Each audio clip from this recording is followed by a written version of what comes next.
Hello! Hey, so I watched the first 3 episodes of the new Alien show and I really dig it, but man, is it weird. Not like Panos Cosmatos weird, but like weird for this franchise. I was actually going to release this video after the premiere, but it takes me forever to do anything these days due to my failing health. So I'm only going to be talking about these first 3 episodes, and the video is almost certainly coming out after more episodes are out.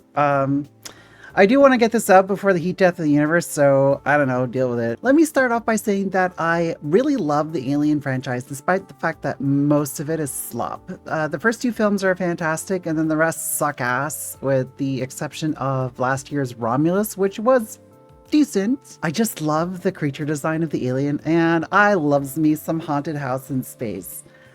Side rant, I refuse to call it a xenomorph. It's the alien, okay?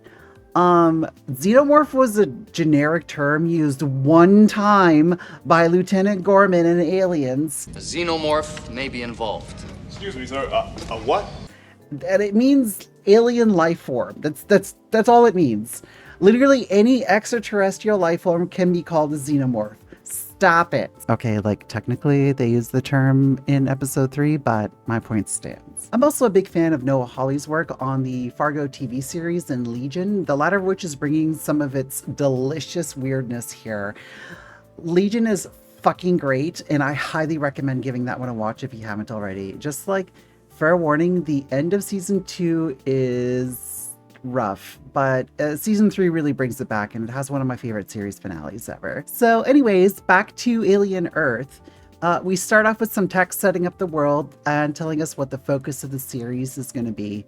Tech trillionaires own the world and are racing to discover which path to immortality is going to win. So we're already familiar with robots like Ash or Bishop or David. The series introduces 2 new post-human types. So we have cyborgs, humans with technological enhancements, and we have hybrids. They're human minds transferred into robot bodies. These hybrids are secrets. The first prototype is our main character, Wendy. We established early on that she effectively has superpowers and has a supercomputer in her brain, but it still very much has the mind of a child. I mean, she's much more mature than most of the other hybrids, but she's still a child. Her only connection to the outside world is her brother Joe, like Joe DiMaggio, the baseball man, more on that later, who she creepily spies on with near limitless resources at her disposal. Viewers of my channel will recognize the actor that plays Joe from Andor, and if you don't, well, shame on you. This brings us to our first absolutely wild choice. So this mind transfer thing only works with children because adult brains are too boomer to work or whatever. We never free a mind once it's reached a certain age. It's dangerous. The mind has trouble letting go. So we have a bunch of children in superpowered adult bodies, and let me tell you, the actors really commit to this. Like, have you seen that episode of Fresh Prince of Bel-Air where Will Smith gets hypnotized into thinking he's a little kid? He's here. We better get out there. What the heck is wrong with you? I gotta go potty. What are you telling me for? You gotta take me, please. Come on. Hey, the buddy system stops at the pool, mister. It's that, but played completely straight. I mean, it's all fine. It's all fine. It's interesting stuff to explore. It all goes cuckoo bananas when we have our inciting incident, but we'll get to that later. These hybrids are the creation of a boy genius tech bro whose name is literally Boy. And who boy? I mean, dang it. This is going to be annoying. Gee Willikers. They really dial up his quirkiness up to 11. Ew, what the fuck? Ooh, look at me. I sit in chair all weird because I'm smart. Important business meeting. It sure is a choice to have this character be a wealthy, overgrown child that lives in a place called Neverland and is obsessed with Peter Pan, even going so far as to name all of his child's super soldiers after characters from the story. One of the hybrids even comments on this later on, how they didn't even get to choose their own names. I mean, it's pretty sad, actually. These kids have no agency and are essentially slaves of an overgrown rich boy man-child for the rest of eternity. Speaking of our boy, Boy, apparently his whole motivation for this hybrid project is to have an intelligent conversation with someone smarter than him. And like, I sort of get it. Like, I'm a recovering gifted child burnout. I'm frequently the smartest person in the room, and yeah, it is refreshing to finally get to talk to someone on your own level. But I don't know, man. Get a hobby or something. And like, there are many axes of intelligence. I can do calculus in my head, but I can only draw stick figures, for example. So I'm amazed by anyone that can make beautiful visual art. Just because you're smart, it doesn't mean you're good at everything. Boy could really benefit from going outside and talking to people outside of his bubble. You know, people that know shit that he doesn't. Which is probably a lot, because for a guy who professes to want to perfect humanity, he sure doesn't understand humanity at all. This is just like a pet peeve of mine when people try to write genius characters. Working for him is Timmy Oliphant, who plays this Roy Batty-ass motherfucker. I'm sure he has a name, but we'll be calling him Roy Batty throughout this video. Speaking of, the Aliens franchise has always had a sprinkling of hidden Easter egg references to Blade Runner. Ridley Scott did direct the first films of each series and has had his little fingies in this show as well. Even more than Romulus, Alien Earth leans into the cyberpunk and Blade Runner aesthetics super hard. I really dig it, actually. The space truckers slash space marines in a haunted house premise works great for a 2-hour film, and it's a smart choice to expand it a bit and show more of the world over the course of an 8-hour series. Every Aliens thing ever has this main characters versus aliens versus corpos dynamic, but with a longer runtime, we can add a second corpo into the mix for more drama. It works. Our second corpo here is the familiar Weyland-Yutani, mainly represented by the cyborg Moro, played by Babu Sise, and what I gotta say is a chilling performance. Of our 3 post-human types, cyborgs are the only ones that have human meat parts, and yet Moro feels like the least human of all of them. Dude is ice cold. It's an interesting contrast between him, who shows no regard for human life. Brother, come on. Can't leave us like this. I'm not your brother. And Wendy, who insists she's human despite Roy Batty's badgering that she isn't. I am human. We get more from Moro's perspective later on and discover he's not quite as inhuman as he initially seems. The inciting incident is the crash of the Maginot, a Weyland-Yutani deep space research vessel that we learn in the opening scenes is carrying at least one capital A alien, plus some random lowercase a aliens. These opening scenes feel very rushed, with some pretty clunky expository dialogue. The worst offender is some dumb kid who might as well look directly at the camera to ask the other characters to explain the world building. I kind of wish we got to see their mission to capture specimens, as this seems like a neat ensemble of characters, but that's a movie that doesn't exist yet. With the exception of Moro, they all instantly die anyway, so whatever.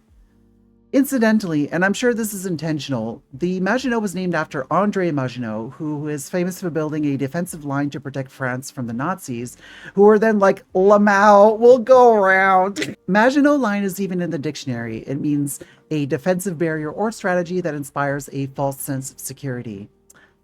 I see what you did there, Noah Hawley. Anyways, the ship crashes the New Siam, a city in Boy's territory. The name is interesting to me because it reads as white tech bros being like, nah, Thailand, you're Siam again.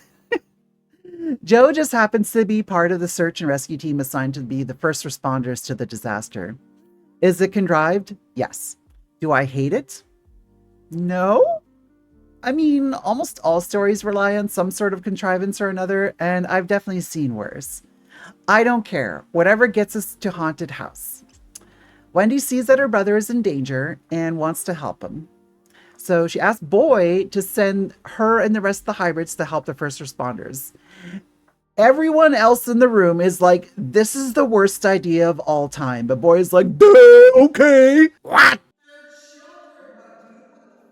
Never mind the fact that each one of these hybrids is like $1 billion investment. Never mind that this is a secret project. They are children. I mean, no one here knows there's dangerous aliens on the ship yet. Oh, as far as they're concerned, it's just a search and rescue. But still, it seems like a colossal risk for like no gain. But it's okay. Roy Batty's here to make sure they don't get damaged. Amazingly, it mostly works out for now. Remember what I said about a false sense of security? We'll come back to that later. For now, our hybrid kids gear up and head to New Siam. And because she's a kid, Wendy takes the blade off of a paper cutter and wields it like a samurai sword. They still have paper cutters in the future? Like what? Chekhov's paper cutter, if you will. Oh yeah, so you remember how these hybrids are a secret project? You know who's really, really, really bad at keeping secrets? Children. Wendy tells one of the other kids about her secret mission to find her brother, and he just blurts it out to everyone. Don't worry, we'll find him. Find who? My brother, he's a doctor down there. Secret. And like every single time they interact with anyone outside of their group, they can't help but blurt out some piece of info that betrays what they are. And it's extra hilarious when they find Joe and the one kid is immediately like, "Oh, is that your brother?" My sister's name is Marcy. Dude, Don't you dare. that's your sister. Slightly. Secret. Go. You weren't telling him? Go. Get up there now. That's my favorite kid. Is Slightly, I think his name is. He's so funny. Is Wendy Joe's sister? Is Wendy just a machine with Marcy's memories? Is the real Marcy dead in a body bag somewhere in Neverland? Or can the self transfer to a new vessel? What if the original Marcy survived? Would Wendy be a copy? I don't know, man. I leave it to the philosophers to debate these issues. I'm just here for Haunted House. And boy, howdy, do we get Haunted House. The specimens escape from their confinement and we get some awesome body horror and creature effects.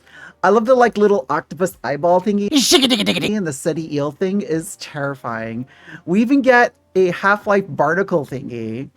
Haunted House, Haunted House, Haunted House. Of course, we're here for the main attraction, the titular alien, and it doesn't disappoint. I'm sorry, the bear, as one of the kids adorably calls it. There is a bear. It fucks with Joe for a while, who's able to get away and find one of his soldier buddies. They open a door, and oh shit, it's Prince George! Bet you weren't expecting that! Socks! Run out again!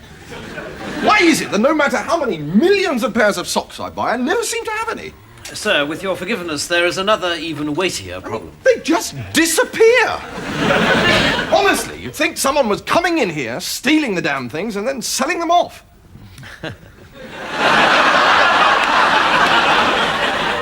Impossible, sir. Only you and I have access to your socks. I swear I laughed for like 5 straight minutes. Noah Hawley, you've done it again. Predictably, the alien shows up right at this moment and massacres the rich asshole party. It's about to get Joe when Morrow shows up to taser it, and well, him too for good measure. Huh. I didn't think a taser would work on an alien. That probably would have been useful in previous films. It's at this point we also realize that Joe has some plot armor. Maybe the writers feel bad for Nemec, who had plot anti-armor. Leaving Joe unconscious but alive, Morrow uses a Spider-Man web shooter to bag the alien and leave the scene. He doesn't get very far as he gets accosted by some SAR people who freak out when they see the mysterious bags start moving. The alien breaks free, massacres the SAR people, and gets away, but ignores Morrow because he doesn't have any fear or whatever. Cut back to Joe, who's been found by Wendy and Slightly. I'm not sure what relevance this has, but in an amazing contrivance, Joe finds an old baseball from a 1960s World Series in the rich asshole's apartment. We established much earlier that he's Joe like Joe DiMaggio and likes baseball, but it's here that we find out that he used to watch old games with his recently deceased father. That leads to some very awkward comments from Wendy, and as discussed earlier, that then leads to Slightly blurting out that they're siblings, and her spilling the beans on the whole secret project thing. He takes it pretty well, you know, considering that he thought his sister died and he just watched a bunch of his friends cut to pieces by 12-foot-tall alien monster.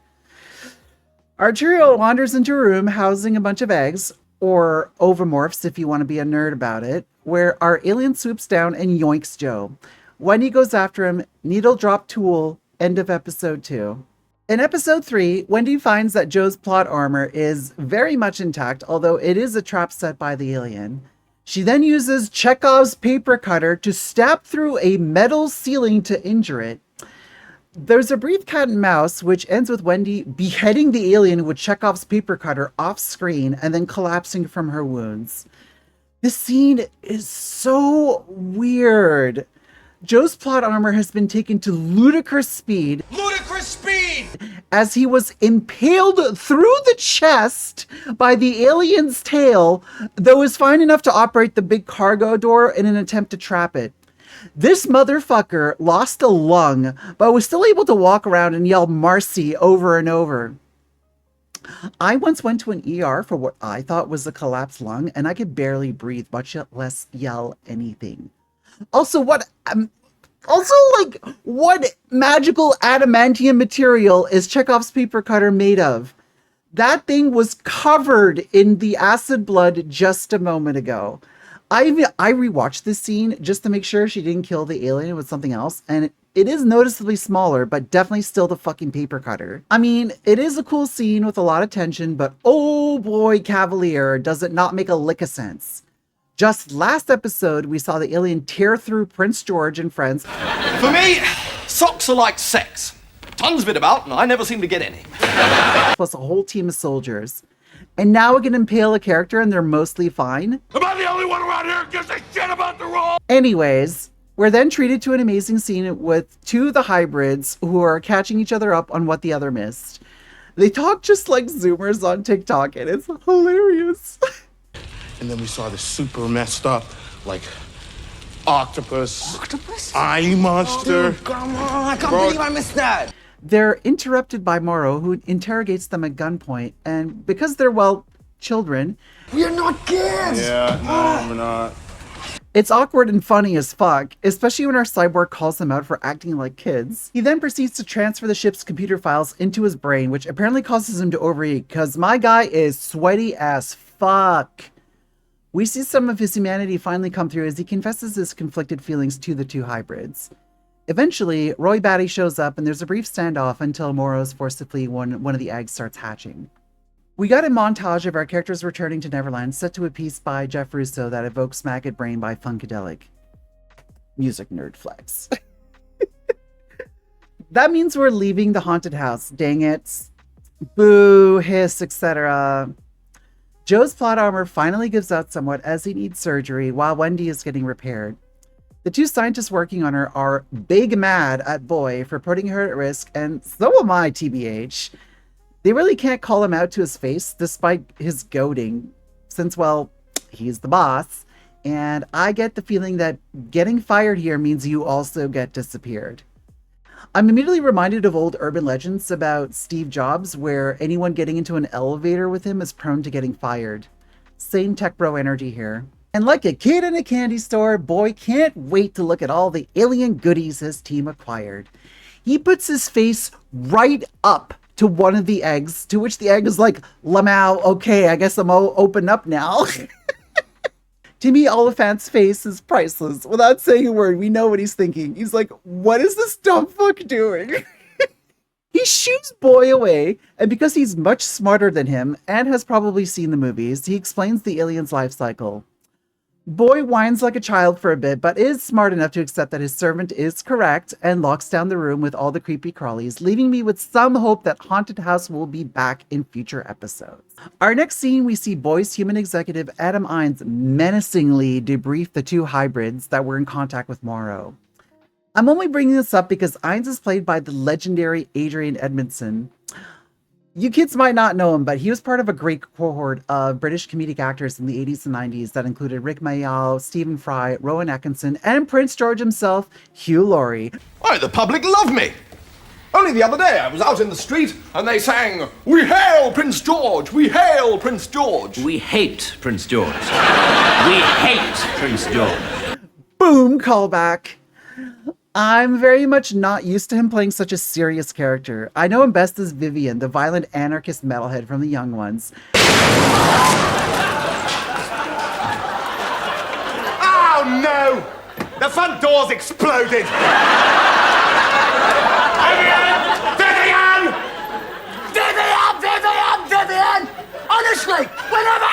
anything explodes in this house, it's always blame Vivian! Well, who do you suggest we blame? Thatcher! No, blame whoever rang the front doorbell, because they obviously triggered off the bomb I set up. Mans is fucking hilarious. Go check out The Young Ones or Bottom. Anyways, the rest of the episode sets up Morrow's solo quest to get the aliens back and a bit of hybrid betrayal, maybe? Oh, and Roy Batty dissects a facehugger, extracts the embryo, and lets it burrow into Joe's removed lung. I'm sure there won't be any disastrous consequences. Remember what I said about a false sense of security? The last bit of table setting involves Wendy being able to somehow hear the aliens. I've seen some speculation that they have like a hive mind that her body is able to tap into. I don't know. I guess we'll find out soon.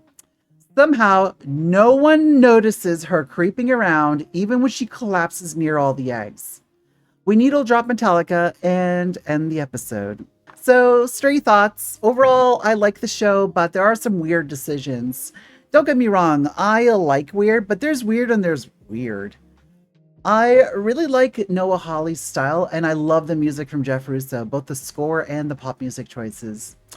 I am really put off by how defanged the alien has become in this third episode, and there's little things here and there that kind of take me out of it.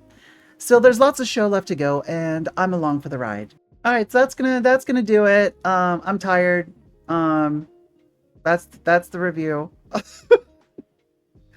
I might do a follow-up video if this one does well, so be sure to do all the YouTube engagement stuff.